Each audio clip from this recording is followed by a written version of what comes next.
E então nós devemos pedir a Deus que assuma o controle da nossa língua. Nós devemos então buscar a presença de Deus, a comunhão com o Espírito Santo. E é uma coisa interessante sobre esse domar a língua. Como é que a pessoa pode ser batizada no Espírito Santo? Veja só. Assim como pequeno leme governa um navio grande, assim como o freio colocado na boca do cavalo controla o cavalo que é grande. Então veja só. Assim a língua. Ela só poderá falar em línguas espirituais a partir do momento que ela estiver à disposição do Espírito Santo. A partir do momento que ela conseguir se entregar totalmente ao Espírito Santo, para que o Espírito Santo fale o que ele quer e não a língua fale o que ela quer. Para que nós possamos então falar em línguas, nós devemos estar totalmente submissos ao Espírito Santo. Inclusive, então, o membro mais difícil de ser dominado, que é a língua. Por quê? Quando nós formos falar em línguas, o domínio nessa hora estará com o Espírito Santo e não conosco. Então a nossa língua, que é o membro mais difícil de ser controlado, estará debaixo do domínio do Espírito Santo. Então o Espírito Santo vai falar através da nossa língua, veja só, e vai falar o que ele deseja, o que ele quer falar, e não o que nós queremos falar. Então esse é um segredo do batismo do Espírito Santo. É quando Deus olha para nós e vê em nós a total submissão, inclusive então do membro mais difícil, que é a língua. Então o segredo para você ser batizado no Espírito Santo é esse: entregar-se totalmente, ser totalmente submisso ao controle de Deus, inclusive então da própria língua, que é mais difícil de ser controlada e que nos impede de alcançarmos maiores bênçãos de Deus. Por isso, Paulo diz que quem ora em línguas edifica-se a si mesmo, né? Porque naquela hora a pessoa está exercendo a fé de colocar a língua à disposição do Espírito Santo, para que o Espírito Santo fale com Deus tudo aquilo que nós necessitamos. Então ele vai olhar para nós, vai ver as nossas necessidades e vai falar com Deus sobre as nossas necessidades. Nós estamos entregando totalmente o controle do nosso ser, do nosso corpo, da nossa língua ao Espírito Santo nessa hora. Então é muito importante o crente ser batizado no Espírito Santo e falar em línguas, orar em línguas constantemente. Isso vai trazer edificação, isso vai trazer um fortalecimento, isso vai aumentar a sua fé, isso vai trazer um maior domínio de Deus sobre a sua vida. Na parte 3 nós temos aí: não podemos agir de dupla maneira. Tiago 3, 10 a 12. Então, tópico 1, bênção e maldição. Tópico 2, exemplos da natureza. Tópico 3, uma única fonte. Então, Tiago aqui na parte 3 vai falar dessa duplicidade, que ao mesmo tempo nós podemos bendizer e ao mesmo tempo amaldiçoar. Podemos ao mesmo tempo ser canal de bênção e ao mesmo tempo ser canal de maldição. Ao mesmo tempo, então, nós podemos, da nossa boca, sair coisas que vão edificar, que vão consolar, exortar, que vão melhorar a vida das pessoas, mas da nossa boca também pode sair coisas que vão prejudicar, que vão amaldiçoar, que vão destruir as vidas das pessoas. Tópico 1, então, bênção e maldição. Tiago até reconhece a possibilidade de alguém usar a língua de modo ambíguo. Entretanto, deve a mesma língua que expressa o amor a Deus deixar-se usar para destruir pessoas? Apesar de o meu irmão do Senhor dizer que tudo que existe obedece à sua própria natureza, se experimentamos o novo nascimento, tornamos-nos uma nova criação, isto é, adquirimos outra natureza. Esta tem de ser manifesta em nosso falar e agir. Portanto, se você foi transformado pela graça de Deus mediante a fé de Cristo, a sua língua não pode ser um instrumento maligno. A fofoca, a mentira, a calúnia e a difamação são obras carnais e não podem ter lugar em nossa vida. Então Tiago reconhece que a nossa língua ela tem aí essa dupla função. Tanto ela pode ir para o lado bom, como pode ir para o lado ruim. E nós temos que fazer o seguinte, procurar fazer com que essa língua seja levada para o lado bom, seja controlada por Deus. Infelizmente, não é essa situação que acontece. Na maioria das vezes, nós até chegamos a falar o que não queríamos falar, por falta de controle.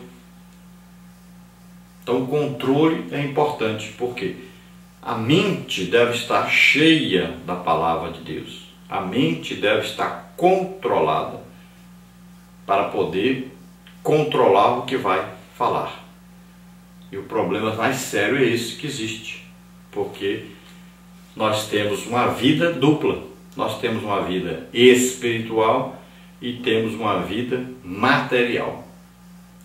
E passamos, na maioria das vezes, maior tempo cuidando das coisas materiais e menor tempo e pouquíssimo tempo cuidando das coisas espirituais. Então, a nossa mente está mais carregada com as coisas materiais, com as coisas do mundo, da vida cotidiana, do que com as coisas espirituais. Se nós passarmos aí 1 hora lendo a Bíblia, 1 hora orando, são 2 horas. Mas se nós passamos aí 14, 15 horas acordados, então sobrou aí 13 horas que a nossa mente está ocupada nas coisas do mundo, da vida, do cotidiano, no nosso dia a dia aí. E acaba então acontecendo o quê? As coisas da vida humana, da vida material, da vida do dia a dia, sobrepõem as coisas do Espírito. Então, se você vai ler a Bíblia durante 1 hora, mas depois você vai assistir novela durante 2, 3 horas, veja só, a sua mente ficou dominada pelo que ela viu mais, pelo que foi mais acumulado nela. Então é isso que acontece. Às vezes a pessoa leu a Bíblia durante 1 hora, orou durante 1 hora, meditou na palavra de Deus, foi à igreja e tal, mas passou às vezes 3, 4 horas no computador, fofocando, falando da vida alheia, às vezes viu alguma página pornográfica, às vezes viu que não devia, falou que não devia, ele escreveu ali, transmitiu, e a sua mente ficou mais dominada por isso do que com a coisa boa que você tinha colocado na mente. Por isso que ao falarmos, nós falamos mais coisas ruins do que boas, porque a nossa mente tem mais coisa ruim do que boa para transmitir. Então, nós devemos procurar gastar menos tempo com as coisas ruins. Nós não vamos conseguir eliminá-las todas, porque nós temos um contato com o mundo, nós vivemos em sociedade. Mas devemos, quando estivermos em sociedade, devemos controlar nossa mente, controlar nossas ações, controlarmos aquilo que nós ouvimos, controlarmos mais aquilo que nós vemos, de maneira que agrademos a Deus, de maneira que a nossa mente passe a ser mais controlada pelas coisas espirituais do que pelas materiais. Se nós então experimentamos um novo nascimento, nós nascemos de novo, morremos para aquela velha criatura que era totalmente dominada pelas coisas materiais, pelas coisas do mundo, pelas coisas pecaminosas. Então agora nós podemos vencer o pecado, devemos agora então aproveitar maior parte, maior espaço do nosso tempo com coisas boas, com pensamentos bons, com meditação na palavra de Deus, procurando sempre transmitir palavras que melhoram a vida das pessoas.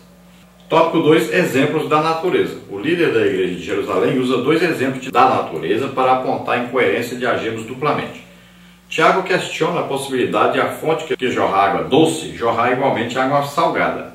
Para provar a impossibilidade natural deste fenômeno, o meu irmão do Senhor pergunta de maneira retórica se uma figueira poderia produzir azeitonas e a videira figos. Naturalmente a resposta é um sonoro não. Portanto, a pessoa que bendiz ao Senhor não maldiz o próximo. Se Deus é amor, como podemos odiar alguém? Então agora Tiago fala aí sobre, por exemplo, uma fonte de água. Ou é uma fonte de água salgada ou uma fonte de água doce. Então naquele tempo se encontravam muitas essas fontes pelo deserto e a pessoa tinha que primeiro tomar o cuidado, não podia ir logo bebendo, podia ser uma água ruim que faria mal, podia até matar a pessoa. Tem que escolher sempre a fonte onde beber, olhar direitinho se a fonte era boa ou não, experimentar, não podia logo chegar aí bebendo, tinha que experimentar primeiro e ver o que ia ocorrer. Então, assim também Tiago está dizendo, olha, não existe na mesma fonte uma água boa e uma água ruim. Então ninguém ia chegar ali na fonte e encontrar uma água venenosa e de repente essa água ficar boa. Ou metade da fonte ser água ruim e metade da fonte ser água boa. Porque a fonte é a mesma. Onde nascia a água é o mesmo lugar. Então assim também ele usa as plantas conhecidas ali. Principalmente o que? A figueira, que produzia figo, né? E a vinha, que produzia a uva. E a oliveira, que produzia a azeitona, produzia o azeite. Então ele fala que não pode de repente a figueira produzir azeitona, nem a vinha que produz uva de repente ficar produzindo aí figo, não tem jeito. Então a árvore produz segundo a sua espécie. Assim também ele diz que o crente deve produzir segundo o seu nascimento. Ele nasceu para Deus agora, ele é uma nova criatura, então o que ele fala tem que ser aquilo que pertence ao reino que ele vive agora, ao reino de Deus. Então ele deve viver agora segundo esse reino de Deus, deve falar agora segundo esse reino de Deus. E se Deus é amor, então o que o crente falar deve produzir coisas que o amor produz, e não ódio, não divisão, e não inimizades. Então deve produzir coisa boa. Tópico 3, uma única fonte. Aquele que bebe da água da vida não pode fazer jorrar a água para a morte. Quem bebe da água limpa do Cristo de Deus não pode transbordar água suja. Portanto, a palavra proferida por um discípulo de Cristo deve edificar os irmãos, dar graça aos que ouvem e sarar quem se encontra ferido. Então nós temos uma fonte que Jesus diz que salta para a vida eterna. Águas que saem dessa fonte são águas puras, águas do Espírito Santo. Então o controle da nossa língua deve estar no Espírito Santo. Nós devemos nos entregar cada dia mais ao controle do Espírito Santo. É uma luta constante, uma luta diária, uma luta da vida toda. Essa luta para sermos controlados pelo Espírito Santo, para sermos direcionados pelo Espírito Santo. Essa luta para ouvirmos essa pessoa que mora dentro de nós e atendermos a sua voz, aos seus desejos, às suas ordens. Então nós devemos buscar aí cada dia mais sermos controlados, porque nós devemos ser fonte de águas espirituais, de águas de Deus, provindas de Deus. E isso é que nós vamos fazer jorrar pela nossa língua, através da nossa língua, através da nossa fala. A nossa conclusão aí, vamos dizer assim, uma vez Salomão disse que a boca do justo é manancial de vida, Provérbios 10, 11, e que as palavras da boca do homem são águas profundas, Provérbios 18, 4. Tomemos o devido cuidado com a maneira como usamos a nossa língua. Não esqueçamos que, no dia do juízo, daremos conta a Deus de toda a palavra ociosa proferida pela nossa boca. Mateus 12, 36. Então a Bíblia diz que, como maçãs de ouro em salvas de prata, assim é a palavra dita a seu tempo.